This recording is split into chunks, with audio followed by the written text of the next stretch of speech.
안녕하십니까. 반갑습니다. 취업 전문가 윤정입니다. 자, 오늘 여기에는 해커스 직원분들을 모시고 이제 더불어민주당 젊은부의 출범이 되고 나서 공기업 채용 방향이 어떻게 될 것인지 궁금해 하시는 분들이 많으셔가지고 요거를 최대한 빨리 좀 만들어서 올리도록 하겠습니다.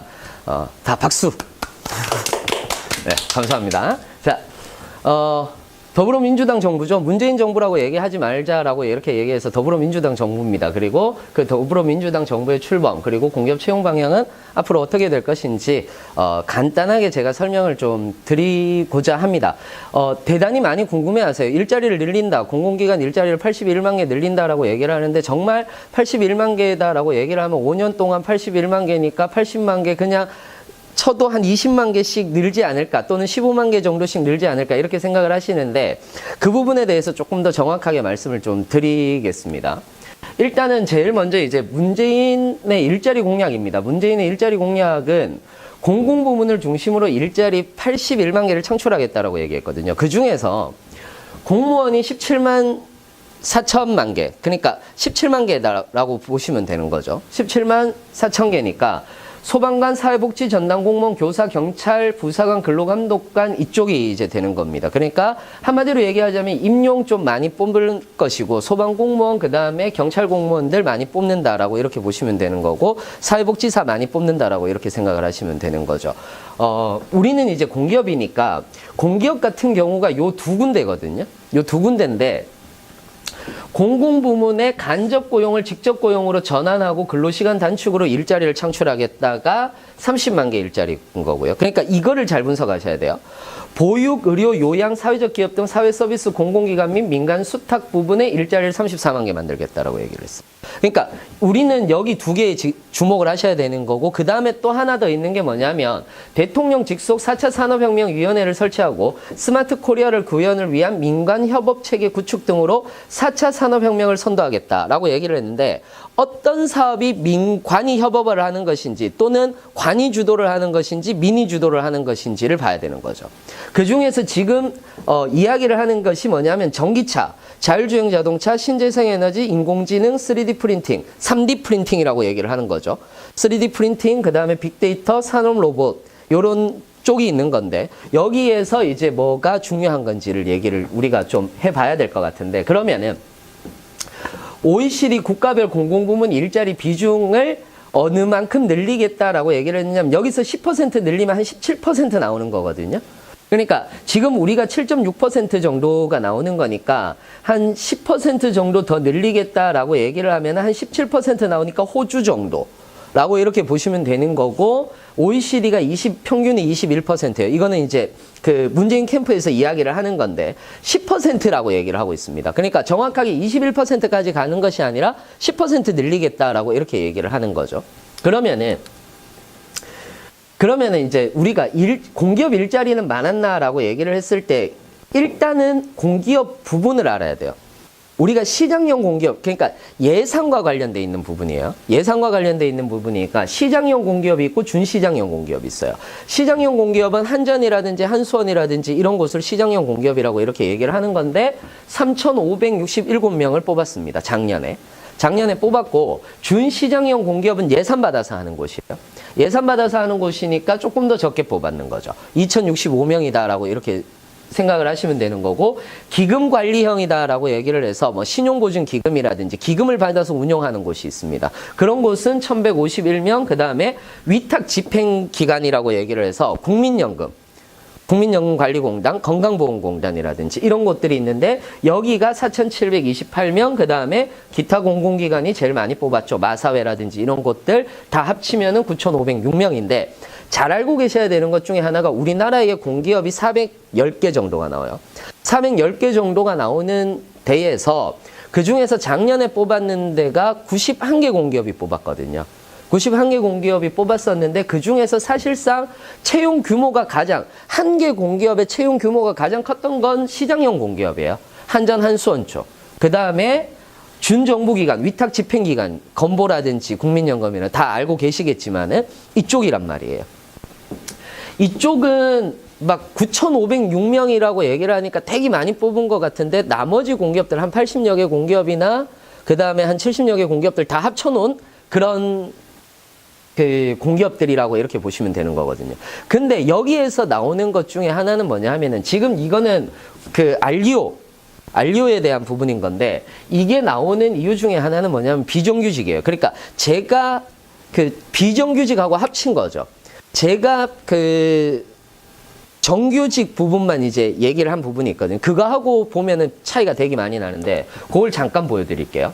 잠깐 보여드리면은 자 실제 공공기관 채용 현황 2012년부터 출발을 해서 이만큼 뽑았다라고 얘기를 하고 올 상반기에 5,046명을 뽑았다라고 이렇게 얘기를 해요. 5,046명을 뽑았다라고 얘기를 하는데 요 밑에 있는 게 제가 얘기를 하는 거거든요. 제가 얘기를 하는 건데 요거는 제가 비정규직을 빼고 정규직만이에요. 비정규직을 빼고 정규직만인 거니까 이 정도니까 올해 한 3,425명 뽑은 거거든요. 그러면 어떻게 되는 거냐면은 올해 몇 명 뽑는다라고 얘기가 나왔죠? 공기업에서 작년에 우리 겨울에 2만 명 채용한다라고 얘기했잖아요. 그 중에서 제가 비정규직 제외하면 15,000명에서 13,000명 뽑을 것이다라고 얘기를 했거든요. 그러면 아직까지도 한 10,000명 정도는 남아 있는 거예요. 정규직화 시켰을 때는. 그러면은 왜 생각보다 많이 안 뽑은 거죠?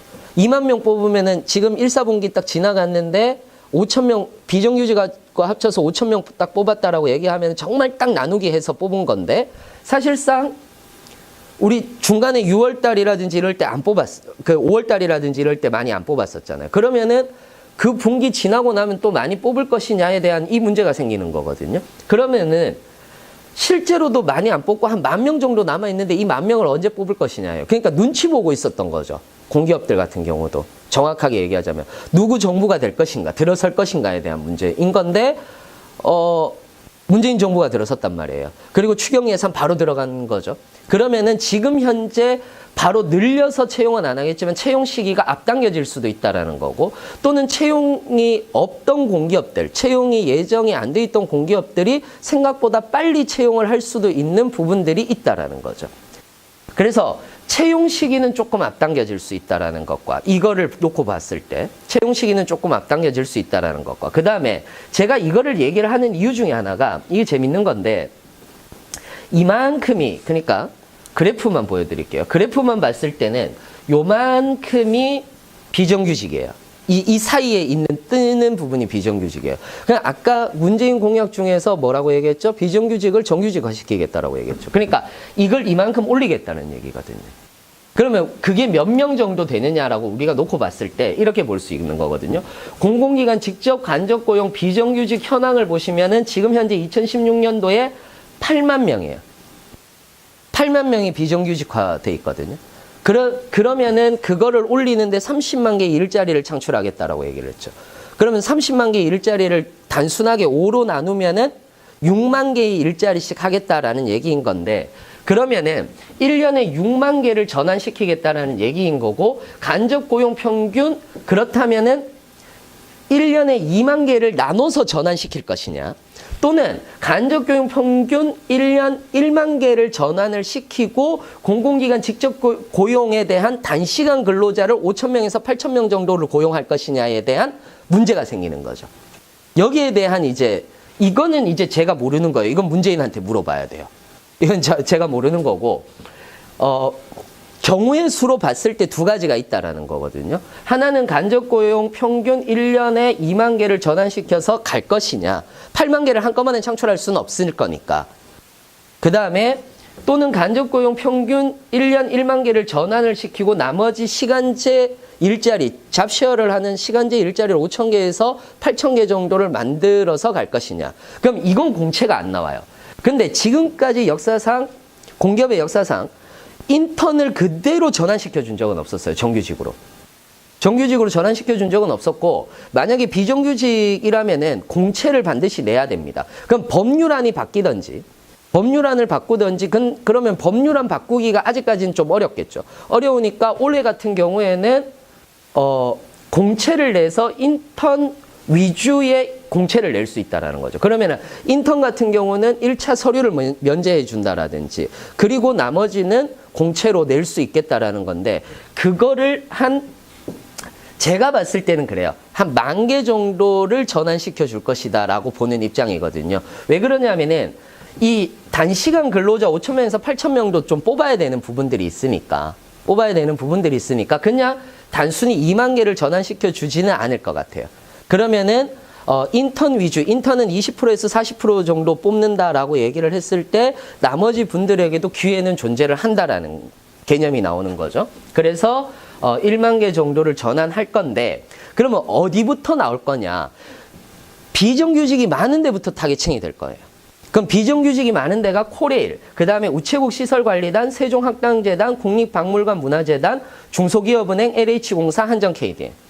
이쪽을 중심으로 해서 비정규직이 정규직화되는 공채들이 뜨기 시작할 거라는 거죠. 앞으로는. 뜨기 시작을 할 거고. 그 다음에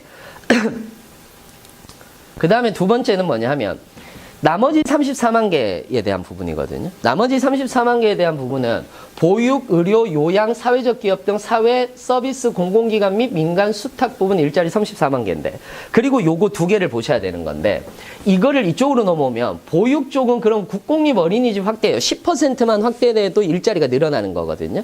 그러면 10% 늘어나니까 유치원 교사 전환 및 채용이 일어날 거죠. 공기업하고는 상관이 없는 부분이에요. 이 부분은.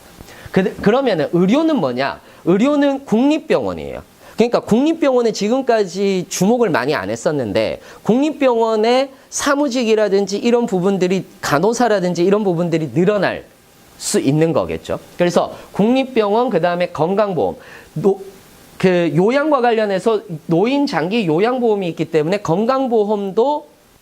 건강보험이 크게 늘어날 가능성이 있는데 오히려 일반 사무직보다는 요양직의 숫자를 늘릴 가능성이 있어요. 그러니까 대부분 간호사를 하시고 계시거나 간호사를 하시다가 이직을 준비하시는 분들 또는 사회복지사를 가지고 계시는 분들 같은 경우는 건강직이나 요양직이 늘어나니까 한번 준비해 볼 만한 거죠. 그 다음에 건강보험 심사평가원 같은 경우도 건보가 늘면은 심평원도 느는 거거든요. 그래서 심평원까지도 좀 늘 수가 있겠다라는 거. 그 대신 다른 거는 뭐 국민연금도 좀 늘 수는 있을 건데 국민연금 또는 사립학교 교직원연금공단이라든지 이런 곳들 어떤 대표적인 이익집단의 이익을 발생시켜주는 연금공단 같은 경우는 오히려 예년하고 비슷하거나 또는 축소될 가능성들도 보이는 겁니다. 그 다음에 산업혁명을 선도하겠다라고 얘기를 했으니까 전기차하고 신재생에너지하고 관련이 있는 곳은 뭐냐 하면은 이건 제 수업 들으시면 다 아시거든요. 시사인문학 들으시면 아시는 건데 전기차나 신재생에너지 같은 경우는 도로공사 그 다음에 에너지 발전 공기업 이쪽이 채용이 좀 늘 것이다. IT 계열도 좀 늘 것이고 그 다음에 사무직이라든지 기술직 부분들은 많이 채용을 할 것이다 라고 보실 수 있는 거고 그 다음에 자율주행 자동차 같은 경우도 도로공사다. 이렇게 보실 수 있는 거거든요.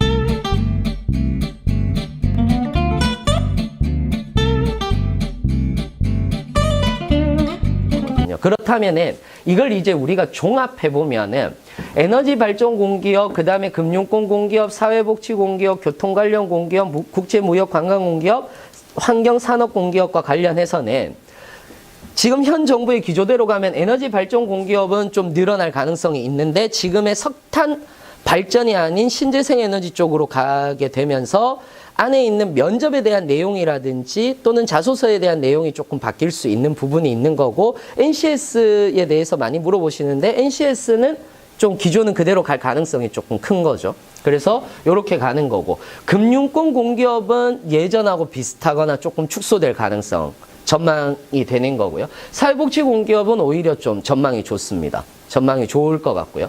교통 관련 공기업, 즉 SOC 공기업 같은 경우도 아까 도로공사라든지 코레일이라든지 이런 곳이 있으니까 이쪽도 늘어날 것 같은 거죠. 그러니까 전체가 늘어난다라기보다는 특정 에너지 발전이나 사회복지 공기업, SOC 공기업이 늘어날 것이고 그 외에 환경산업 공기업에서도 약간은 소폭은 늘어날 것이지만은 나머지 이제 금융권 공기업이라든지 국제무역 관광 공기업이라든지 이런 쪽 같은 경우는 예년하고 비슷하게 갈 것이다라고 볼 수밖에 없는 입장인 겁니다. 이걸 이제 정리를 해보면은 이렇게 얘기를 할 수가 있습니다. 보건복지공기업이라든지 에너지발전공기업이라든지 SOC 공기업, 기타 공기업의 채용은 소폭 늘어날 것이고 그 다음에 대량 채용은 일어나지 않을 것이다. 그렇지만은 이렇게 생각을 하셔야 되거든요. 작년에 91개 공기업이 채용을 했고요. 올해 137개 공기업이 채용 예정에 있습니다. 그럼 내년부터는 410개의 공기업 중에서 적어도 200여 개의 공기업 자체가 뽑을 수 있다라는, 그러니까 기회의 폭의 운용은 대단히 넓어질 수 있다라는 결론이 나오는 거고요. 이렇게 된다면은 노무현 정부 시절로 좀 돌아가서 얘기를 해보자면 노무현 정부 시절에 공기업에서 정규직을 뽑는 채용 인원의 수가 평균 12,000명에서 15,000명 정도 됐었거든요. 그러다가 이명박근혜 정부 들어서면서 평균 10,000명에서 12,000명 정도 선으로 줄어드는 거거든요. 한 3,000명에서 4,000명 정도 줄어들었는데 그러면 문재인 정부 들어서면서는 한 예년 그러니까 공기업을 정상화시키면 비정규직보다는 정규직으로 15,000명에서 많게는 한 18,000명까지는 뽑을 수 있는 거니까 지금보다 전체 공기업 비중으로 봤을 때 한 4,5,000명 정도 소폭 올라갈 것이긴 하지만은 대량 채용이 일어날 가능성은 사실상 크게 많이 없다라고 보셔도 되는 거죠. 이렇게 생각을 하시면 될 것 같습니다. 질문 있으면 해주세요.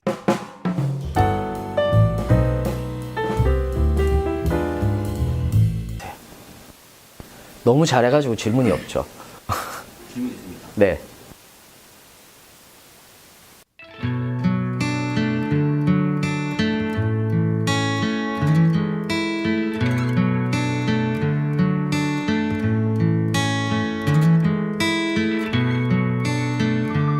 그렇죠. 지금 현재 이제 보면은 100% 정규직화 시키겠다라고 이렇게 얘기를 하고 있고, 그 다음에 시간제 일자리를 따로 채용을 하겠다라고 얘기하거든요. 그러니까 지금 비정규직 있는 사람들은 정규직화 시키고 시간제 일자리는 있어야 되기는 하니까 시간제 일자리 같은 경우는 기본급을 높이면서 시간제 일자리, 쉐어 일자리를 만들어내겠다라고 얘기를 하는 부분들이 있는 거죠. 그래서 한 5,000개에서 8,000개 정도 늘어난다라고 보셔도 됩니다.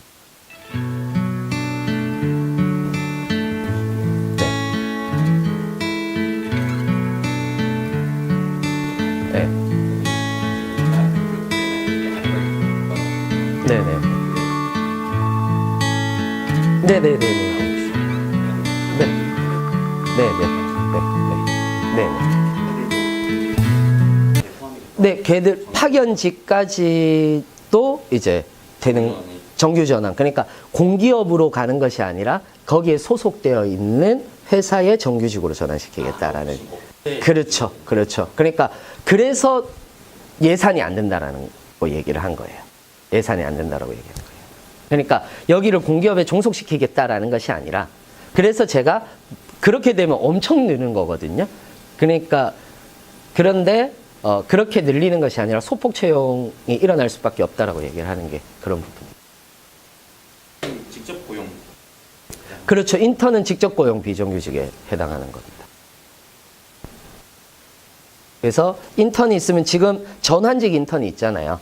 전환직 인턴이 있는데 그 전환직 인턴에 대한 비중은 뭐 80%, 90% 이렇게 되는데 그걸 100%화 시키겠다라는 얘기인 거니까 조금 늘어날 것이다 라고 보는 거고 공채의 기회는 되게 많아질 것이다 라고 볼 수밖에 없는 겁니다.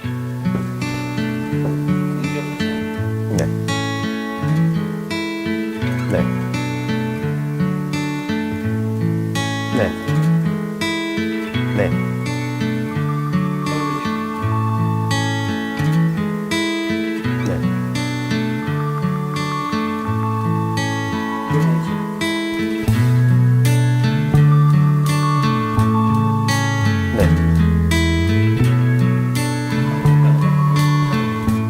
아니요. 차등 적용은 법률상 안 되고요. 원래는.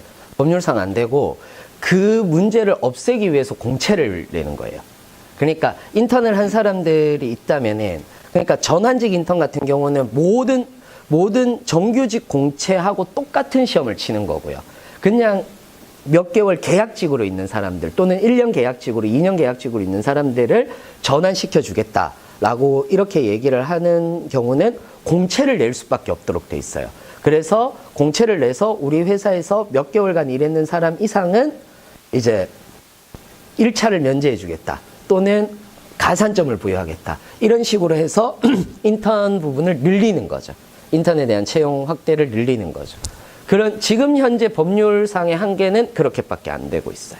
그러니까 그걸 법률을 다 뜯어 고치기에는 힘든 부분이 있으니까 지금에서 약간 변화될 거고 많은 거기에 대해서 돈이 들어가고 추경이 들어가는 거니까 좀 더 많은 공기업들이 자기들도 공채를 내기 위해서 던질 거고 그리고 그런 부분에 있어서 조금 더 확대를 시킬 거고 한 10% 지금의 한 10% 정도 는다라고 보셔도 될 것 같아요. 지금 채용하는 데 있어서. 네.